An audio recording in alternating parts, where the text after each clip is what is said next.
Welcome to the wonderful world of Ghastly. I'm here with my good friend Dr. Omar Pettibone. Good evening, Ghastly. It's good to see you, Omar. If you don't mind me calling, or do you prefer doctor?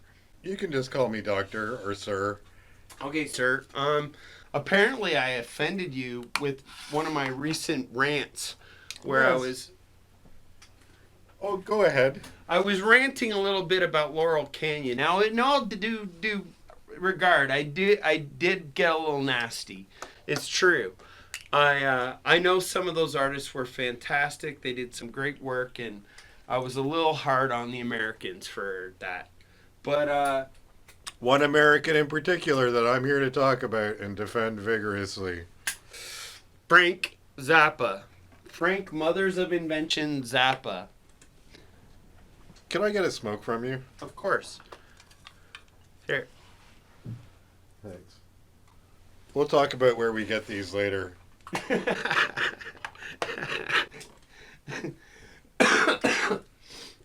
Smoking's good for you. Yeah, I think. Frank Zappa. Let's hear it. Okay, well, Frank Zappa was born sometime in the 40s, right? Okay. In Maryland, perhaps? Maryland, is that in Baltimore? Yeah, he was born in Baltimore, I think, or that's where he grew up until he became a young man. And then he moved to California with his father, who was, in fact, a military guy. But he wasn't a high up guy, right? He was just a guy that would get like patches put on his skin to test different compounds like Agent Orange or whatever. My goodness. That's hideous and scary. Right, he did that for money, eh? Like just to supplement his income at the Air Force Base or wherever he worked, right? Right. So Frank Zappa, Mothers of Invention, they weren't even allowed to call them the mothers because Because back in the day, here's the real story. When you got to be a good musician, all the other musicians would call you a mother bleeper, right? And if you were a mother bleeper, then that was something that was like a compliment, but it was a crude word, right? Right. I'm not familiar with that word. The mothers called themselves the mothers because it meant they were good musicians, right? In musicians' parlance. Oh fuck! I didn't turn my mic on. I just keep going. Right? Yeah. So they weren't allowed to use that because the record company got hip to what they meant by the word mothers, right? They meant mother bleeper, right? Okay. And so they had to add of invention to it. Right. Mothers of invention. The So mothers of out of invention. necessity, they became the mothers of invention, is the line that they use. I recall when I called him a dick. But they went back to using just mothers, eh? Yeah. In about 73 or 4 with the album Overnight Sensation. Right. That's the first one where they start calling themselves just the mothers like they always wanted to. And they were using the word mother bleeper on the albums at that time, eh? Yeah, it kind of got more free after. 73 or 4, eh? Sure. Got way less radio play, though, eh? For sure. Where would that fit into 300 motels? 200 motels. Okay, 200 motels. You're always lying about things. I just got it wrong. I remember that record, and there was a movie that went with it. It's one of the first ones I got. I went into Moondance and I bought it, and the guys there said, "Hey, you're way too young to be buying this," and I said, "Yeah." Right on. So you've always been a fan of Frank Zappa. Yeah, ever since I found out about him in books or on TV or something. I think I saw him on a program called That's Life. It was a global show. Yeah. And it showed a clip of the movie Baby Snakes, eh? The part where he's playing with a toy car on stage Okay. and making sound effects with it, and he's I think he's singing the song Camarillo Brillo. Okay. I remember that clip because it really stuck in my mind, and I thought that's a really great guy there, eh? He always just resonated with you. Yeah.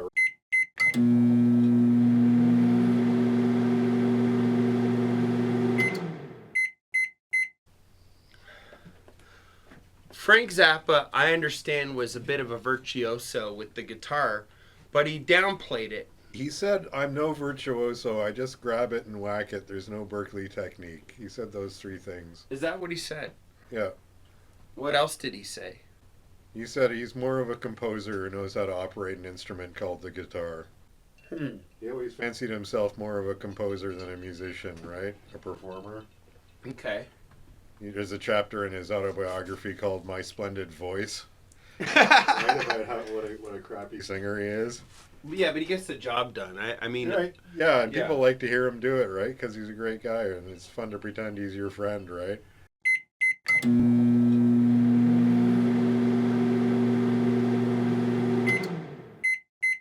And the album Hot Rats had Shuggy Otis on bass, who is Johnny Otis's son. And Johnny Otis came up with that Frank Zappa beard and mustache thing, eh? Was that right? Like, R&B legend Johnny Otis. so the beard and mustache is actually called a Van Eyck. My dad used to wear Van Eyck. Oh, Van Eyck? That's right. Oh. It's a classic beard. It's like the mustache attaches to Frank the got it chin. from Johnny Otis, who was Well, an that's R&B cool. drummer. Cool, man. Cool. That's a nice little piece of trivia right there. Yeah. Favorite albums of yours? I was just thinking about that you might ask me, so I thought quickly, and I think probably Grand Wazoo is good. That's a big band jazz album. And I say jazz kind of loosely because it won't remind you any jazz you heard before, right? Right. But it's a big band setup, right? With about 17 guys in the band or something, right? Amazing. Yeah. 17 guys. So how'd they get paid? I don't know. What do you think of Jimi Hendrix appearing on the album cover for They're Only in It for the Money? I've never noticed him on that. Do you have a copy? I don't. It's been years, but my mother threw out my vinyl collection that I originally had in high school, and when I went out of the house and moved off on my own, my That's mom... where all your Zappa is. Did you ever have one called Orchestral Favorites? I never had that. I like that one. It's instrumental, eh? Yeah.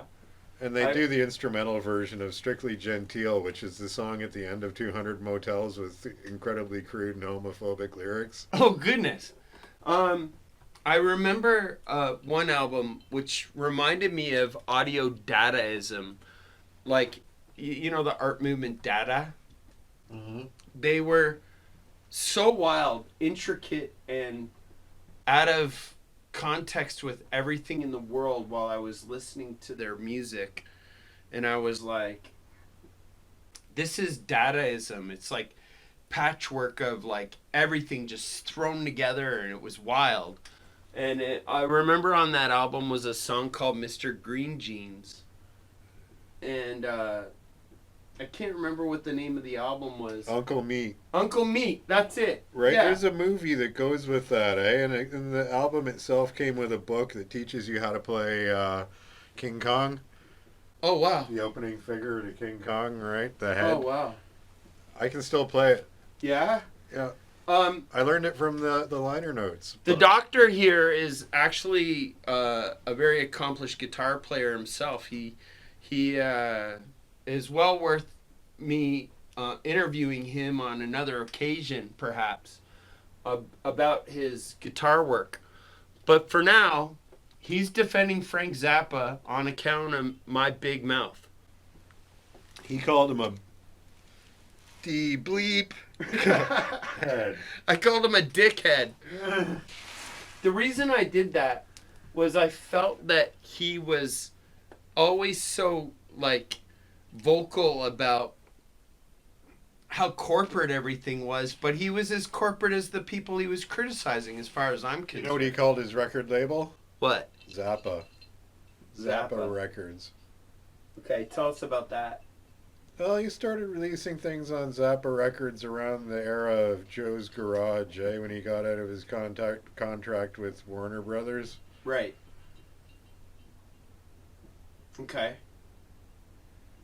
But Did Warner Brothers still released a few things like Sleep Dirt and Studio Tan, I think. Okay. No, that was 79, I think.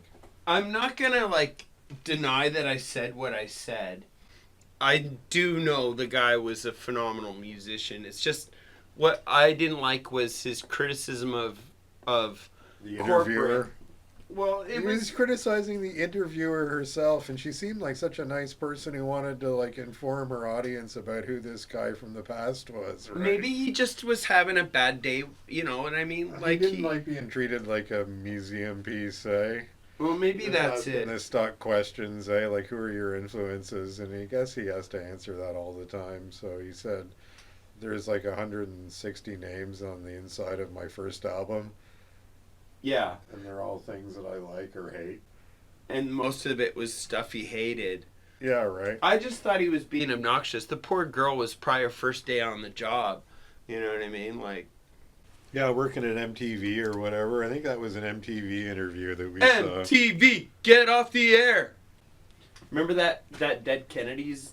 I only know one Dead Kennedys album, and that's Plastic Surgery Disasters. And that reminds me a lot of Frank Zappa's second album, Absolutely Free, for some reason. Is that right? It's paced the same.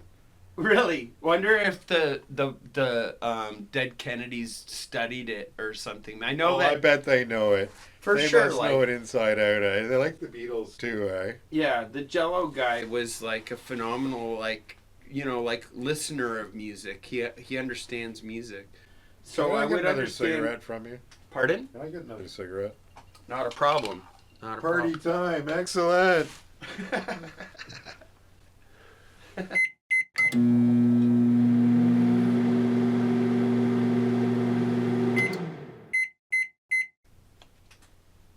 Now, in defense of Frank Zappa's character, I have to say that I only know a few things about the way he lived, but he did have 4 kids, right?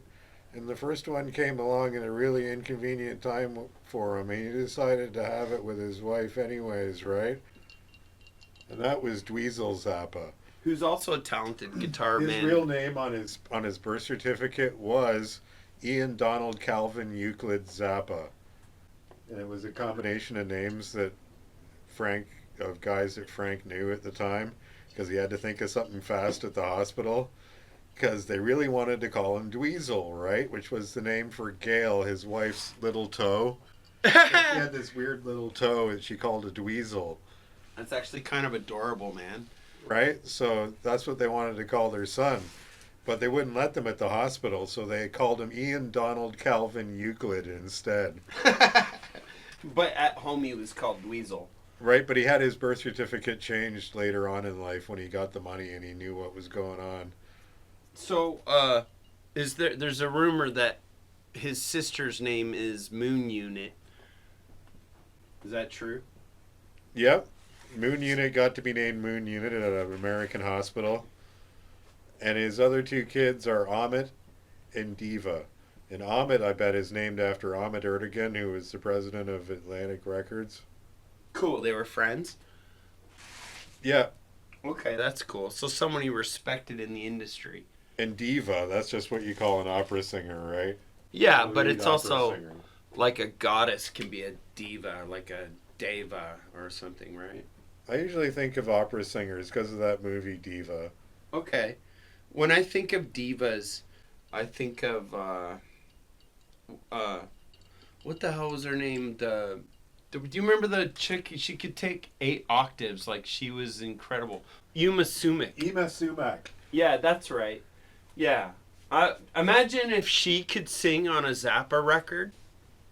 Oh, he could totally exploit that vocal range. He would write something just that brought out the best in her, I bet. See, like I'm not going to disparage the man. I think that I was just a bit rowdy that night, and You I've know what I appreciate more and more about Frank Zappa music is the R&B influence, right? Like back to the brothers being in the band. When like something called for like a real black voice and there's nothing quite like that, right? That's what he got. He would hire black people, right? and this was in a time when segregation type. Oh, segregation still goes on like 90 in the music business. Think about rap music. What do you think that's for? Yeah, What race is that for? That's for black people, right? And then country music is still for white people, right? sure, sure. And there's some crossovers, but they're pretty mediocre. Right? They're doing their best, with what they've been handed. But since the 30s, music has been pretty segregated along racial lines. Fair enough. That's a an argument in itself for a discussion. Um, is there anything for the But good Zappa's of bands were always integrated. Back to his character, eh? He was always pro civil rights and good ideas like that 60s thinking, eh? right? And it may have been part of the conspiracy you were talking about, where they tried to make them all look like freaks, people who held those civil rights ideas, right? Well, I mean But that. Frank Zappa stood for freakiness too, eh? Like the Ramones did. Gabba Gabba we accept you. One of us, right? Yeah, yeah. Like everyone was invited to his party. I was more or less for entertainment purposes knocking the shit out of him because I just did find him really kind of arrogant, and I'm really arrogant. So in psychology, they say that sometimes you point out the faults of someone when it's actually a Is that fault in projecting? yourself. Is Yeah, that what they- projecting. is that what they It was call me. I might have projecting? been projecting. The Yeah. guy is so talented. I realized the guy's like a phenomenal musician. And anyway, so perhaps me and the doctor here will discuss some other ideas in the future. But for now, he made a pretty good case for Frank Zappa. Peace out.